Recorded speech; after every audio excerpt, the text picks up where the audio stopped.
বলছেন আপনি উল্টো পাল্টা? হ্যাঁ বলছি রোজা রেখে জিনা করবে। কেমন রোজা থাকবে? যখন রাস্তার ধার দিয়ে চলে যাবে, একটা নারী রাস্তা দিয়ে যাবে, তার চেহারার দিকে এমন মনোযোগ দেবে, বলছে ওই মনোযোগটা চোখ দিয়ে দেওয়ার দরুন তার চোখে জিনা হয়ে যাবে। পায়ে হেঁটে হেঁটে ওই নারীকে দেখার জন্য যখন যাবে, ওই পায়ের জিনা হয়ে যাবে, চোখের জিনা হয়ে যাবে, হাতের জিনা হয়ে যাবে। আল্লাহ নবী তাই বলেছিলেন যে আমার এক শ্রেণীর উম্মত থাকবে, আমার ওই উম্মতদের রোজা আল্লাহর দরবারে কবুল হবে না, শুধু ক্ষুধার্ত অবস্থায় তারা সারা দিন কাটাবে, তাদের রোজা হবে না। কবুল করেন, বলুন আল্লাহুম্মা আমিন। জোরে বলুন আল্লাহুম্মা আমিন। আল্লাহর নবী বলেছিলেন ওই রোজা আল্লাহর দরবারে কবুল হবে না যে রোজাদার রোজা রেখে মানুষের গীবত করবে। নামাজ পড়ে বেরিয়ে দুজন তিনজন মিলে বসে গল্প করছে, জানিস এই অমুকের ছেলে ওই করেছে, অমুকের ছেলে তাই করেছে, এই রোজার মাসটা শুধু কেটে যাক, তারপরে দেখবি, মারবো দেখবি, ওই করবো, তারপরে ওই জমিটার বিষয়ে গন্ডগোল হয়ে রয়েছে, যারা গন্ডগোল করে তাদের ধরে মারবো, অমুক তমুক কথা ইত্যাদি আলোচনা। এদের রোজা শুধু ক্ষুধা অবস্থা থাকা হবে, শুধু খিদে থাকবে, আল্লাহর দরবারে রোজা কবুল হবে। তাই তো আপনাদেরকে জানিয়ে দিয়ে যায় আল্লাহ নবী আমার আজ থেকে 1000 বছর আগে সাহাবাদের জানাতে লেগেছে, আমি রাসূলুল্লাহ তোমাদেরকে জানিয়ে দিলাম, খবরদার রোজার মাসটা হলো তাকওয়া অবলম্বনকারী মাস। এই তাকওয়া যদি তোমাদের মধ্যে থাকে, তাকওয়া কাকে বলে? আল্লাহর ভয়। এই ভয়টা যদি তোমাদের মধ্যে থাকে, আমি রাসূলুল্লাহ তোমাদেরকে জানিয়ে দিলাম, অবশ্যই তোমরা কামিয়াবি এবং সফলতা অর্জন করতে পারবে। এই যুবক তরুণীরা, আল্লাহ নবী আমার সাহাবাদেরকে জানাতে লাগলেন, আয় আমার সাহাবারা, তোমরা তাকওয়া অবলম্বন করে জীবন কাটাবে। আল্লাহ নবী সাহাবারা জানাতে লাগলেন, ইয়া রাসূলুল্লাহ, হাবিবাল্লাহ, যতদিন বাঁচবো তাকওয়া অবলম্বন করে জীবন কাটিয়ে দেব। আমার নবী পাক এই কথার উত্তরটা শোনার সাথে সাথে আমার রবের কাছে ফরিয়াদ করতে লেগেছেন, আয় আমার আল্লাহ, এনারা আল্লাহ আপনার তাকওয়া অবলম্বন করে ফেলেছে, এরাই হলো আমার সাহাবারা, এরা তাকওয়া অবলম্বন করেছে। আল্লাহ, আমার আল্লাহ নবী পাকের ইশারা বুঝতে পেরে গিয়ে সাহাবাদেরকে জানাতে লাগলেন, এ আমার হাবিব, আপনি জানিয়ে দেন ওই সমস্ত সাহাবারা যারা তাকওয়া অবলম্বন করে ফেলেছে, আমি আল্লাহ তাদেরকে জান্নাতি বানিয়ে নিলাম। এ যুবক তরুণীরা, আমার রাসূলুল্লাহর প্রেমিকেরা, তাই তো আপনাদেরকে মজবুত থাকতে হবে, তাকওয়াওয়ালা ঈমান নিয়ে আপনাদেরকে চলে যেতে হবে। কেন দুনিয়ায় এসেছি একা, যাব আমরা সবাই একা, কেউ আমাদের সাথী হবে না, না আমার মেয়ে ছেলে, না আমার জামাই আত্মীয় স্বজন, না পয়সাওয়ালা, কেউ আমার সাথে সঙ্গী হবে না গো। আমার রাসূলুল্লাহর প্রেমিকেরা, তাই আপনাদেরকে জানিয়ে দিয়ে যায়, খবরদার যতদিন বাঁচবেন একা আপনি এসেছেন, একাই চলে যাবে, তাকওয়া অবলম্বন করে মরার চেষ্টা করুন। একটা হাদিস আমার মনে পড়ে গেল, এই হাদিসটা আপনাদেরকে শুনিয়ে দিই। কোরআনের মধ্যে জিনার নাম এসেছে, আমার রাসূলুল্লাহর একজন সাহাবী হযরত সাইয়্যিদ হুজুরের কথা, আহারে কি তাকওয়া অবলম্বন করেছিল।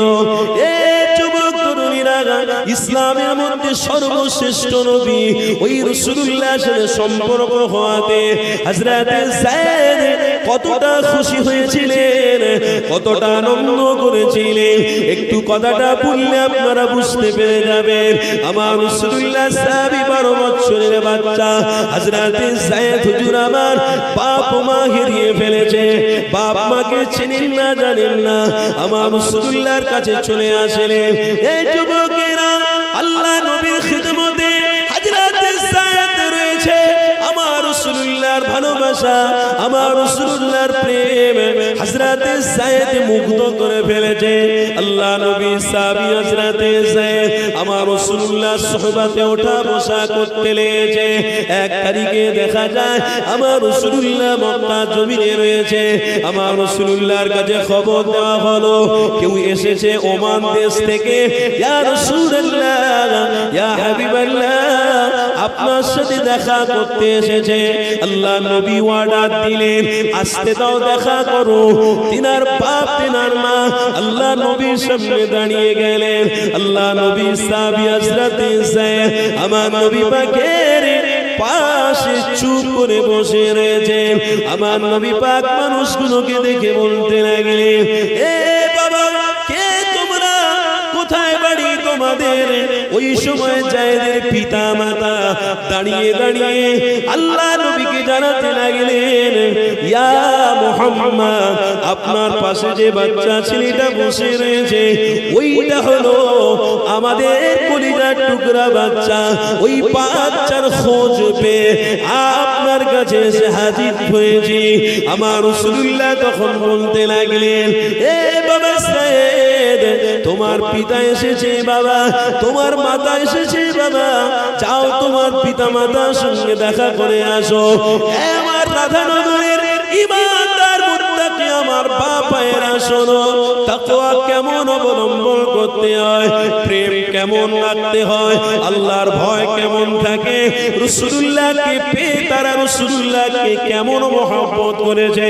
হযরত যায়েদ জানাতে লাগলেন, ইয়া রাসূলুল্লাহ, হাবিবাল্লাহ, আমার আব্বা আম্মা জান এসেছে, আমি জানি আমার বাপ মা আমার সাথে দেখা করতে এসেছে, তবে ইয়া রাসূলুল্লাহ, হাবিবাল্লাহ, আমি আমার বাপ মায়ের থেকে যতটা প্রেম ভালোবাসা পেয়েছি তার থেকে হাজার হাজার হাজার হাজার গুণ প্রেম আমি মুহাম্মদ রাসূলুল্লাহ দরবারে পেয়েছি।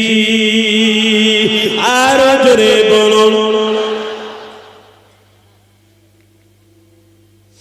এটাকেই তো বলে তাকওয়া। আল্লাহর ভয় এসে গেছে অন্তরে, প্রেম জমে গেছে রাসূলের। জোরে বলুন সুবহান।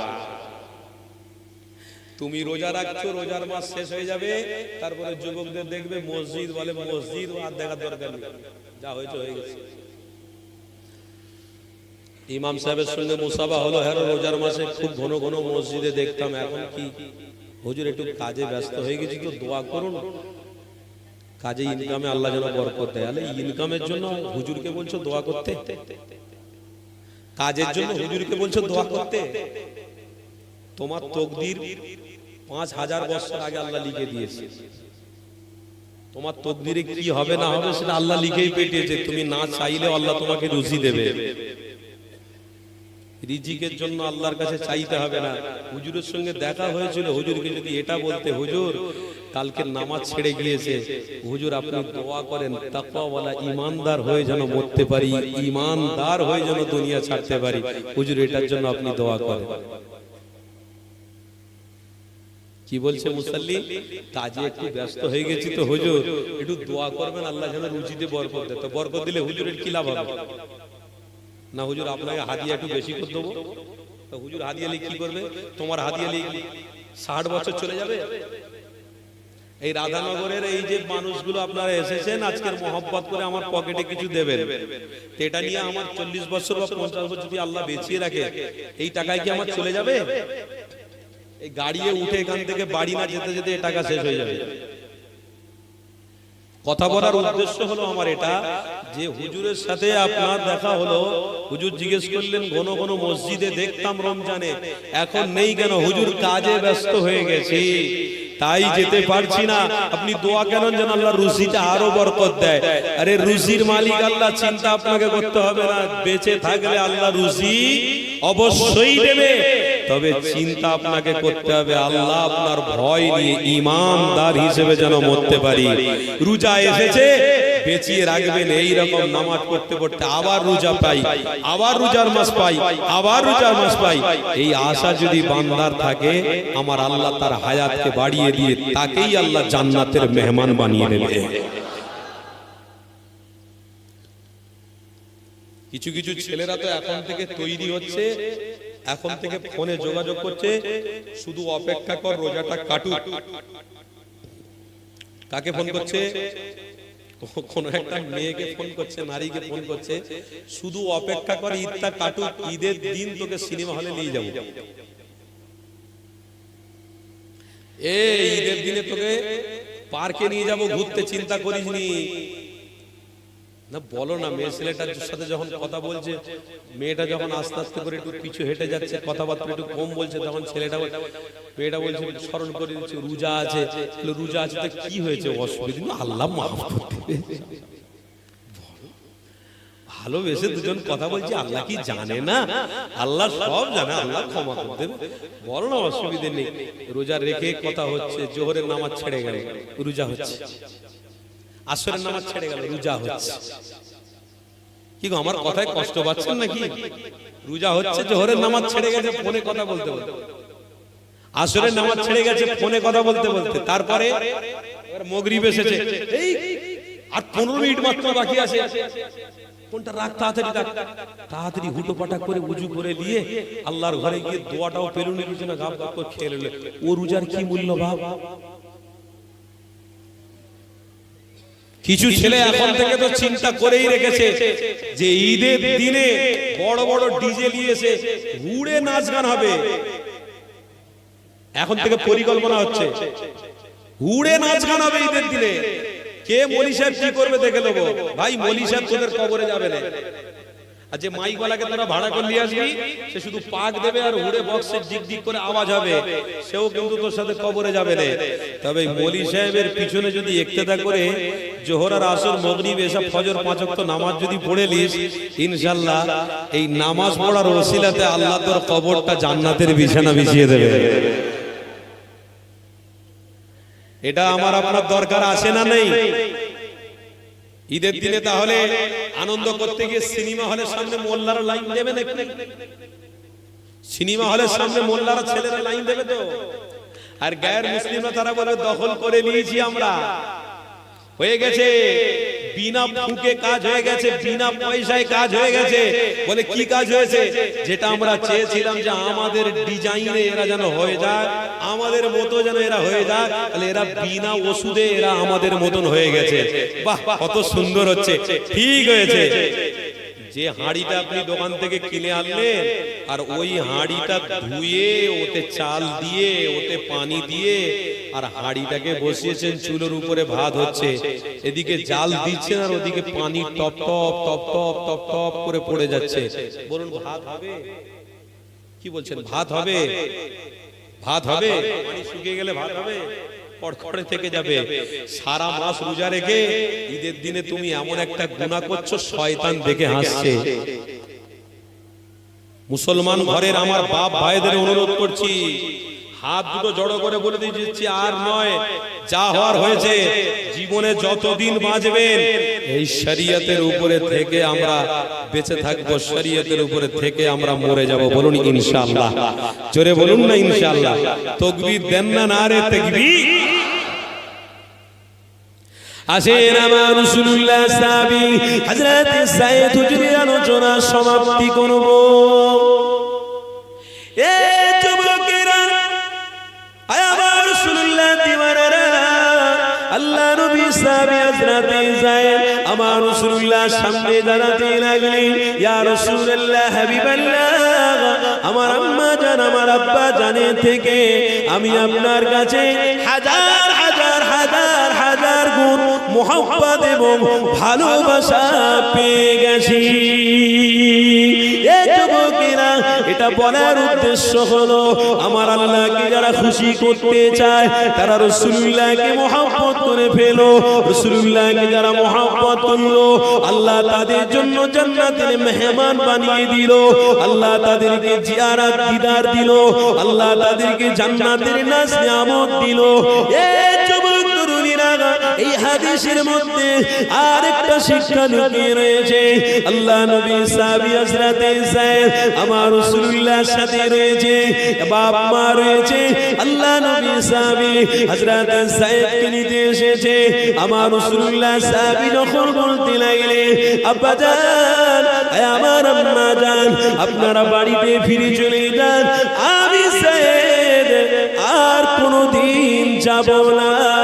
যে মজা আমার হাবিবের দরবারে পেয়েছি আমি আর আমার রাসূলের দরবার ছাড়বো না, আমি আমার হাবিবের দরবার ভুলে যাব না। বাপ মা কাঁদতে লেগেছে, আমার রাসূলকে বলতে লেগেছে, ইয়া মুহাম্মদ আমার সাইয়েদ আর বাড়িতে যেতে যাচ্ছে না, কি আপনি করে ফেলেছেন? এই সময়তে আমার নবী পাক হযরত সাইয়েদের হাতটা ধরে নিয়ে মক্কা জমিনে চলে গেলেন। মক্কা জমিনে হাতিমে কাবার সামনে হযরত সাইয়েদকে দাঁড় করিয়ে রেখেছে, হাজার হাজার মানুষেরা দাঁড়িয়ে রয়েছে। আল্লাহ নবী দোনো জাহানের সুলতান আল্লাহ নবী জানাতে লাগলেন, এ মক্কার মানুষেরা, আমি আমার সাহাবী সাইয়েদকে আমি নিজে মুক্তি এবং আজাদ দিয়ে দিলাম, আমি আমার সাহাবীকে মুক্তি দিয়ে দিলাম, আজাদ করে দিলাম, গোলাম থেকে আজাদ করে দিলাম। আল্লাহ নবী সাহাবী হযরত সাইয়েদ শুনতে পেয়ে গেছে, হাজার হাজার মক্কার মানুষ দাঁড়িয়ে রয়েছে। ওই হাজার হাজার মানুষের সামনে আল্লাহ নবীর প্রেমিক সাহাবী হযরত সাইয়েদ দাঁড়িয়ে বলতে লেগেছে, এ মক্কার মানুষেরা, তোমরা মুহাম্মদ রাসূলকে চিনতে পারোনি, আমি 12 বছরের বাচ্চা, আমি রাসূলুল্লাহকে চিনতে পেরে গেছি। এই রাসূলুল্লাহর কাছে মাগফিরাত রয়েছে, এই রাসূলুল্লাহ জান্নাতের রাস্তা, এই রাসূলুল্লাহ হলো মাগফিরাতের রাস্তা, এই রাসূলুল্লাহ হলো তোমার আমার জন্য রহমত। এ মক্কার মানুষেরা, তোমরা রাসূলুল্লাহকে চিনতে পারোনি, আমি সাইয়েদ চিনতে পেরে গিয়েছি। আমার রাসূলের কথা অনুযায়ী আমি সাইয়েদ জানিয়ে দিলাম, আর কোন দিনের জন্য আমি আমার ঘর বাড়ি আমার বাপ মায়ের কাছে কোনদিন যাব না।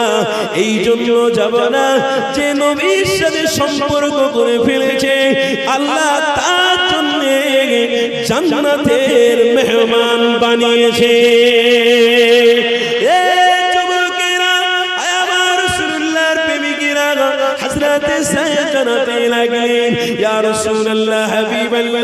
আমি আমার বাপ মায়ের কাছে যাব না, টোটাল আমার বাপ মা চলে যাক, আমি আমার আব্বা মায়ের কাছে কোনোদিনের জন্য যাব না।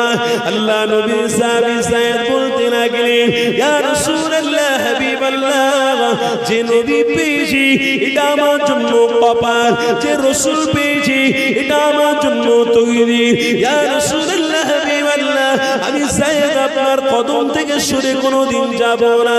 আমার রাসূলুল্লাহ জানাতে লাগলেন, এ মক্কার মানুষেরা, আমার সাইয়েদ যখন আমার কাছ থেকে যাবে না, তখন আমি রাসূলুল্লাহ জানিয়ে দিলাম, এই সাইয়েদ আমার কলিজার টুকরা সন্তান হিসেবে বানিয়ে নিলাম।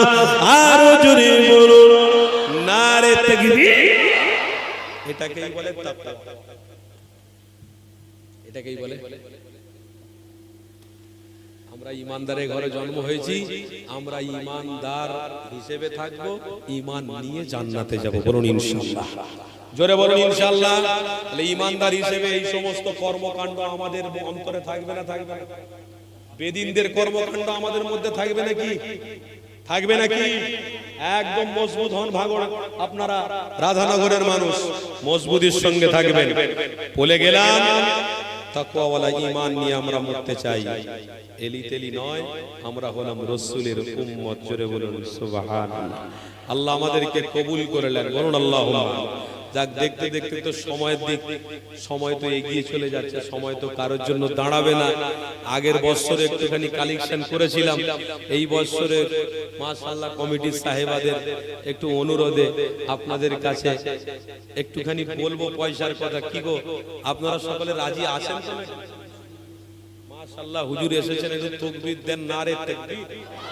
সিলসিলায়ে হক মুজাদ্দিদে জামান, দাদা পীরের হক সিলসিলা, औलादे मुजद्दिदे জামান, औलादे मुजद्दिदे জামান, মাসলাকে মুজদ্দিদে জামান, মাসলাকে আবু বকর সিদ্দিকী। নারে তাকবীর, আলহামদুলিল্লাহ। একটা কথা এখানে বলে দিই, আপনারা শুনে নেন। দাদা হুজুরের আওলাদকে যারা সম্মান করবে ভালোবাসবে তেনারা দাদা হুজুরকেই ভালোবাসবে। ঠিক না ভুল বলছি? দাদা হুজুরের আওলাদকে যারা ভালোবাসতে পারে না তারা দাদা হুজুরকে ভালোবাসতে পারে না। অনুরোধ করছি দাদা হুজুর পীর কেবলার আওলাদ আমাদের জন্য একটা নেয়ামত, সম্পদ। বলুন আলহামদুলিল্লাহ। আল্লাহর নবীর সন্তান বেঁচে নেই, খাজা হুজুরের সন্তান দুনিয়াতে নেই, সুলতানুল হিন্দ গরিবে নওয়াজের সন্তান নেই, নিজামউদ্দিন আউলিয়া হুজুরের সন্তান নেই, কুতুবউদ্দিন বখতিয়ার কাকি হুজুরের সন্তান নেই, হারে বারেশাহ রহমাতুল্লাহ আলাইহি হুজুরের সন্তান নেই। দাদা হুজুরের আওলাদরা দুনিয়ার জমিনে বেঁচে আছে। পশ্চিম বাংলার মানুষ আমরা ইসলামকে পেয়েছি দাদা হুজুরের ওসিলায়, আর তিনার আওলাদরা আছে মানে আমার পূর্বপুরুষরা দাদা হুজুরের হাত ধরেছিলেন, আর তিনার আওলাদদেরকে আমরা পেয়েছি, তেনারে হাত ধরছি। দোয়া করি আল্লাহ আমাদের সন্তানদেরকে বাঁচিয়ে রাখুন। দাদা হুজুরের দাদা হুজুরের চতুর্থ প্রজন্মর পরে পঞ্চম প্রজন্মের সাথে আমার পরের জেনারেশনও যেন হাতে হাত লেগিয়ে মুসাফা করতে পারে। জোরে বলুন আল্লাহুম্মা আমিন। দোয়া করবেন, জোরে বলুন আল্লাহুম্মা আমিন। তার মানে আল্লাহ এটা দেখছে যে আমার ওলি বান্দাদের সাথে সম্পর্ক এরা রেখেছে। পশ্চিম বাংলার মানুষ তাই শক্তি রয়েছে, ইমানি পাওয়ার রয়েছে একটাই কারণে, এই পশ্চিম বাংলার মাটি আল্লাহর ওলিদের ঘাঁটি। পশ্চিম বাংলা সম্মানের সাথে মাথা উঁচু করে আজও রয়েছে কেন? একটাই কারণে, এই পশ্চিম বাংলায় দাদা হুজুরের সাথে আমার 14 পুরুষদের সাথে সম্পর্ক ছিল। দাদা হুজুরের আওলাদকে আমরা আজকের পেয়েছি, দাদা হুজুরের আওলাদরা চলে যাবে, আমার আওলাদদের সাথে আবার নতুন আওলাদদের সম্পর্ক থাকবে। এইভাবে যত চলবে তত পশ্চিম বাংলায় আল্লাহর ওলিদের হাত ধরা হবে, দাদা হুজুরের রক্তকে সম্মান করা হবে, মানে ইনশাআল্লাহ আল্লাহর রহমত এবং বরকত এই পশ্চিম বাংলায় জারি থেকে যাবে। আল্লাহ আমাদেরকে কবুল করে নেন, বলুন আল্লাহুম্মা আমিন। আমার বাপ ভাইরা, তাহলে একটু আপনাদের কাছে আবদার করব। কিসের জন্য? আমি লিখিব চিঠি দেব তোমার, পাখি পৌঁছে দিও রোজায়। বলুন না সুবহানাল্লাহ। আমি লিখিব চিঠি দেব তোমার, পাখি পৌঁছে দিও রোজায়। আমি থাকব বসে এই আশা, চিঠির উত্তর আসবে আমার গায়ে। বলুন না সুবহানাল্লাহ। আমি থাকব বসে এই আশা, চিঠির উত্তর আসবে আমার গায়ে। আমি লিখিব চিঠি দেব তোমার, পাখি পৌঁছে দিও রোজায়। আমি লিখিব চিঠি দেব তোমার, পাখি পৌঁছে দিও রোজায়।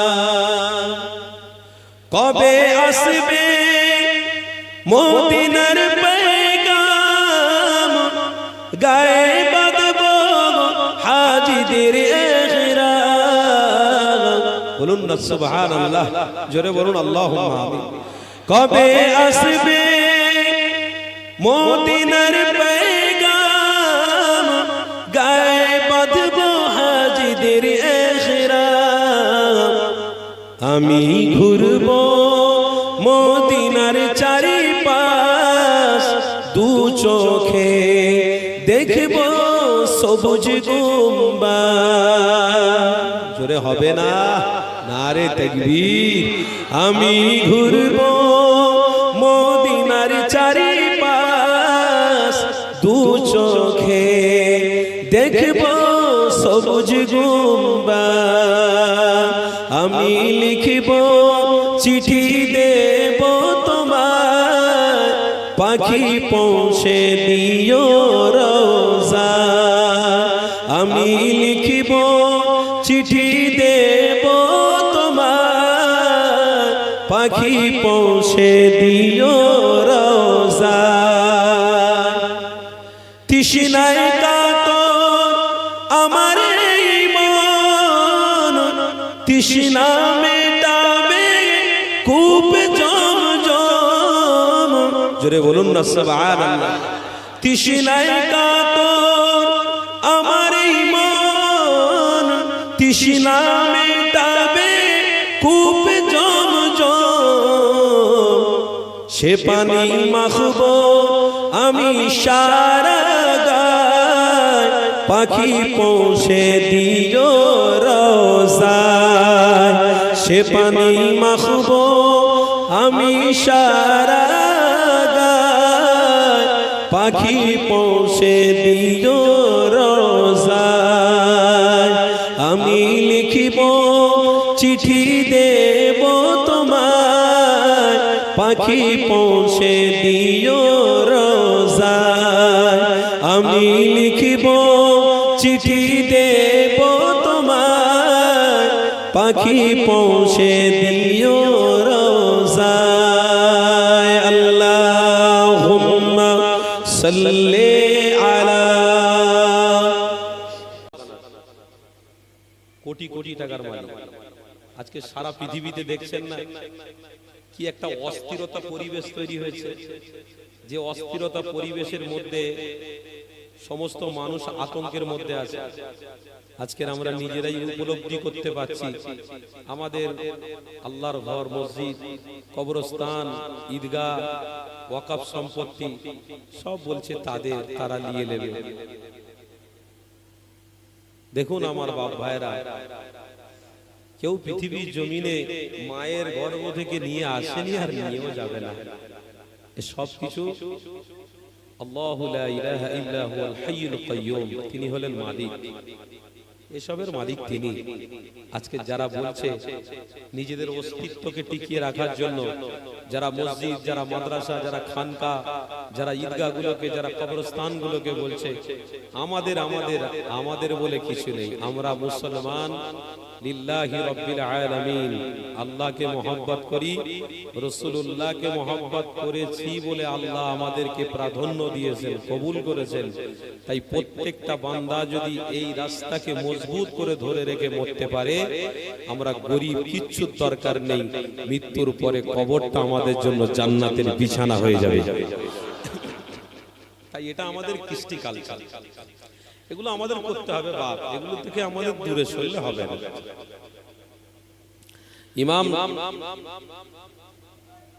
ইমাম সাদি রহমতুল্লাহ আলাইহি একটা কথা বলেছিলেন যে ওয়াক্ত বদল जाएगी लेकिन इंसान नहीं रहेगी, वक्त बदल जाएगी इंसान नहीं रहेगी, जो अमल में ताकीद दे उसके लिए रब ने जन्नत भी रख दी है। चले बोले ইমাম সাদি রহমতুল্লাহ আলাইহি খুব মূল্যবান কথা বলেছিলেন। ওয়াক্ত বদলে যাবে, মানুষ চলে যাবে, কিন্তু যে রাস্তা আপনারা ধরে রেখেছেন এই রাস্তাগুলোকে মজবুত করে ধরে রাখেন। এই রাস্তা, এই পথটাই হলো আল্লাহর জান্নাতের রাস্তা। জোরে বলে আল্লাহ আমাদেরকে ঠিক কবুল করেছে বাপ। সেই জন্য বলছি আজ রমজান মাসে আমরা মাহফিল পেয়েছি, আল্লাহ আমাদেরকে কবুল করেছে। কি গো, ভালো লাগছে না লাগছে? এই মাহফিলে বসে ভালো লাগছে না লাগছে? এটা মুমিনদের মাহফিল, ইমানদারদের মাহফিল, এটা রাসূলের প্রেমিকদের মাহফিল, এটা আশিকদের মাহফিল, এটা ইশকের মাহফিল, এটা ইবাদত, ইবাদতের জোশ, ইবাদতের মগজের মাহফিল। এই মাহফিল আমাদের বাচ্চারা সব করে গেছে, আমরা করছি। আল্লাহ আমাদেরকে কবুল করে নেন, বলুন আল্লাহুম্মা আমিন।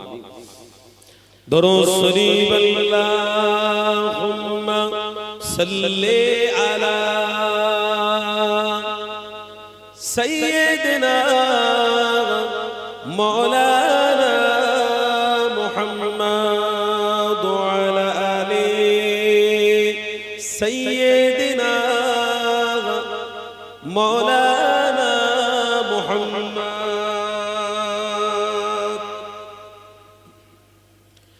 मेरे आका मदीने में मुझे भी अब बुला लीजिए मेरे